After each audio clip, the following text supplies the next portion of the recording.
کسی بھی عبادت میں شرک کی شمولیت اس کو باطل کر دے گا، بلکہ آپ کے عقیدے میں یا عمل میں شرک آ گیا، ساری عبادتیں باطل۔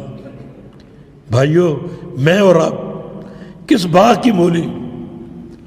اللہ اپنے انبیاء سے مخاطب، لو اشرکوا لحبط عنہم ما کانوا یعملون۔ یہ سارے نبی اگر یہ بھی شرک کر لیتے تو ان کے بھی سارے عمل ہم باطل اور رائگاں کر دیتے، سب برباد۔ وَلَقَدْ أُوحِيَ إِلَيْكَ وَإِلَى الَّذِينَ مِنْ قَبْلِكَ لَئِنْ أَشْرَكْتَ لَيَحْبَطَنَّ عَمَلُكَ۔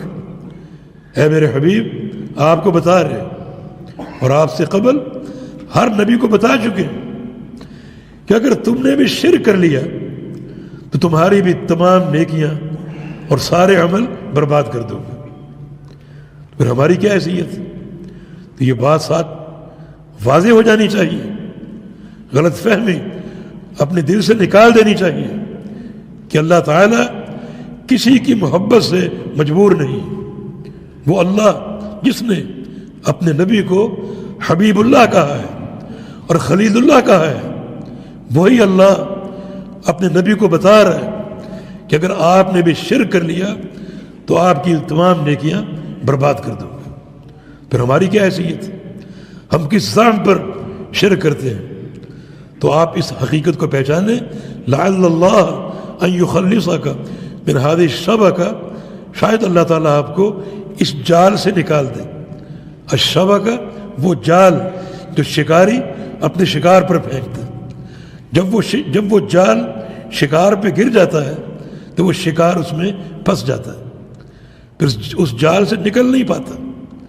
تو شیخ الاسلام نے یہ بڑی عظیم تشبیہ دی ہے کہ شرک کا جال اگر آپ پر پڑ گیا، آپ اس میں گر گئے اور وہ جال آپ کو گھیرے میں اگر لے گیا، بڑی مشکل ہوگی، جیسے وہ شکار اپنے جال سے باہر نہ نکل سکے گا، اور پھر وہ شکاری کے ہاتھ آئے گا، شکار اس کو ذبح کرے گا۔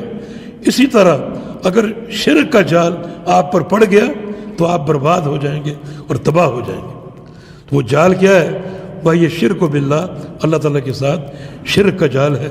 الذی قال اللہ تعالیٰ فیہ، جس اللہ نے اس شرک کے جال کے بارے میں فرمایا کہ ان اللہ لا یغفر ان یشرک بہ ویغفر ما دون ذلک لمن یشاء، کہ اللہ رب العزت شرک کو معاف نہیں فرمائے گا، اور شرک کے علاوہ جس گناہ کو چاہے معاف کر دے۔ ہر گناہ قابل معافی ہے اور قابل بخشش۔ وہ ذات واسع المغفرہ ہے، وہ کہتا ہے لا تقنطوا من رحمت اللہ ان اللہ یغفر الذنوب جميعا، میری رحمت سے مایوس نہ ہونا۔